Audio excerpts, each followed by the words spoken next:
दोस्तों कहते हैं ना कि विद्रोह खून में होता है, इसके लिए आपको आदिवासी माँ के पेट से जन्म लेना पड़ेगा।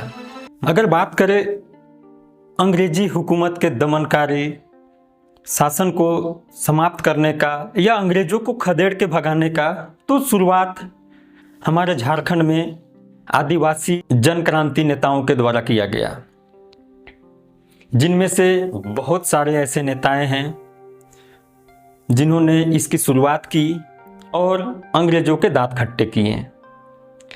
इसमें से सबसे पहला नाम आता है वीर बुधु भगत का। वीर बुधु भगत ने सबसे पहले जन क्रांति की आगाज की थी और अंग्रेजों के विरुद्ध विद्रोह प्रकट किया था।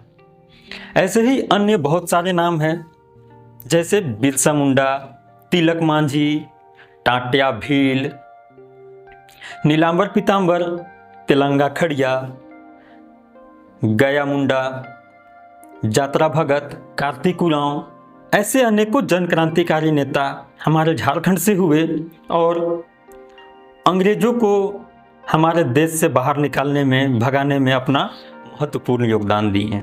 बिरसा मुंडा के विषय में मैं आई बटन के इस लिंक में आपको दे दूंगा, आप बाद में इस वीडियो को देख सकते हैं। हमारे झारखंड में आदिवासी जन क्रांतिकारी नेताओं का एक गौरवशाली इतिहास रहा है। तो चलिए आज हम लोग बात करते हैं वीर बुधु भगत कि कोल विद्रोह के संबंध में।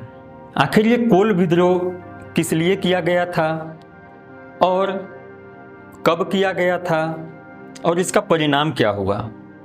नमस्कार, जय जोहार साथियों, मैं प्रकाश कुमार सरना सनातन यूट्यूब चैनल में आप लोगों का स्वागत करता हूं। आप वीडियो में अंत तक बने रहें। कोल विद्रोह का शुरुआत होता है 1831 के आसपास। ये भारत का अंग्रेजी हुकूमत के खिलाफ सबसे पहला विद्रोह था जो भारत से किया गया था। ये विद्रोह अंग्रेजी हुकूमत और जमींदारों के दमनकारी शासन के विरुद्ध किया गया था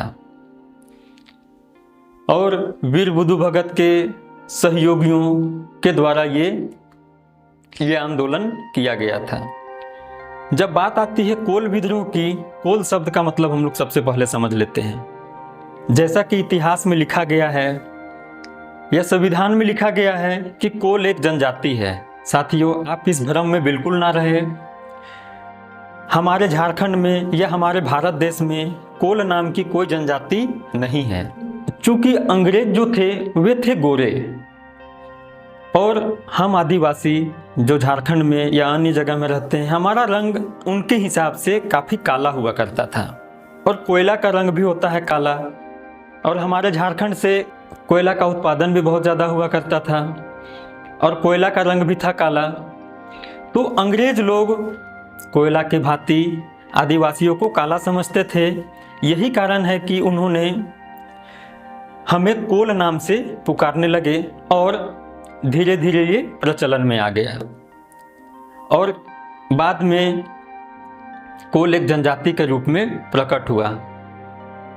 जबकि कोल नाम की कोई जनजाति नहीं है, वे अंग्रेजों के द्वारा दिया गया नाम है और अंग्रेज लोग ही इसे कोल विद्रोह का नाम दिया।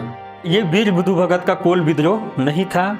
ये वीर बुधु भगत का अंग्रेजी हुकूमत के खिलाफ एक लड़ाई था जो उनके दमनकारी शासन के विरुद्ध में किया गया था। उसी का नाम अंग्रेजों ने कोल विद्रोह रख दिया। इस विद्रोह में तकरीबन 40 से ज़्यादा मौतें हुई और इसी बीच 13 फरवरी 1832 को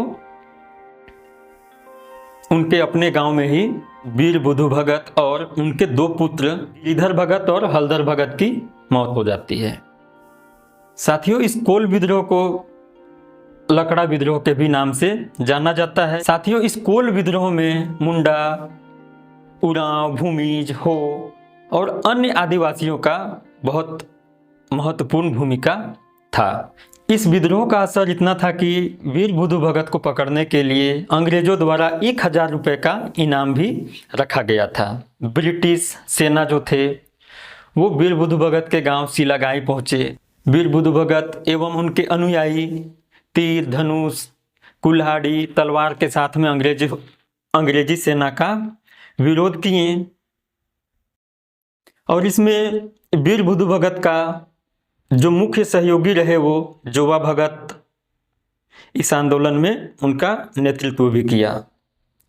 कोल विद्रोह का मुख्य कारण आर्थिक शोषण, सामाजिक उत्पीड़न, राजनीतिक उत्पीड़न, बंधुआ मजदूरी बनाना और भी इस तरह के बहुत सारे कारण थे।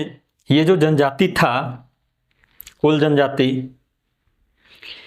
इनकी अपनी शासन प्रणाली थी उस समय और ये ब्रिटिश शासन को नहीं मानते थे। इस शासन प्रणाली को मुंडा मानकी प्रणाली कहते थे, जिसमें मुंडा एक गांव का मुखिया हुआ करता था और मानकी 10 से 15 गांव का मुखिया हुआ करता था। हालांकि देखा जाए तो इस विद्रोह से आदिवासी समाज को कोई बहुत ज़्यादा फायदा नहीं हुआ, उन्हें नुकसान का ही सामना करना पड़ा, क्योंकि इस विद्रोह से बहुत सारे जान माल की क्षति हुई थी।